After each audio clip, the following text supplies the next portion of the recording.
Hi hello friends, शुभ सकाळ. पुन्हा एकदा तुमचं माझ्या व्हिडिओमध्ये स्वागत आहे. तर तुम्ही गॅसवर बघत असाल तर दूध तापायला ठेवलेलं आहे मैत्रिणींनो, आणि दूध तापलेलं आहे, त्याला उकळी आलेली आहे. त्यामध्ये आपण लिंबू पिळून टाकलेला आहे. तुम्ही बघितलं असेल तर त्या लिंबू पिळल्यानंतर त्याचा मस्तपैकी गोळा तयार झालेला आहे.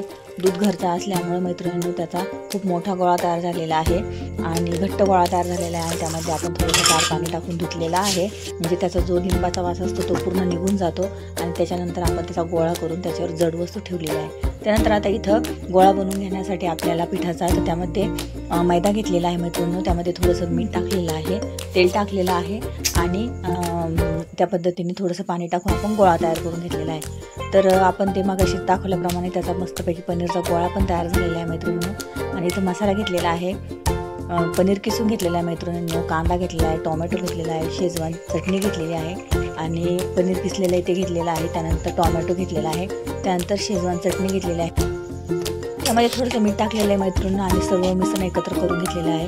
आणि तो गोळा मळून घेतलेला होता पिठाचा, त्याची पारी तयार करून घेतलेली आहे मैत्रिणींनो. आणि ते मिश्रण त्यामध्ये भरलेलं आहे. तुम्ही बघत असाल तर पाहिजे त्या प्रमाणात भरायचं आणि मस्तपैकी त्याचा आपण मोमोज तयार करून घेतलेला आहे मैत्रिणींनो. आणि गॅसवर अगोदरच मी पाणी ठेवलेलं होतं गरम करायला. तर मैत्रिणींनो बघा तुम्ही किती सुंदर मोमोज तयार झालेला आहे. आणि त्याबरोबर आपण टोमॅटो सॉस आणि शेजवान चटणी ठेवलेली आहे. तर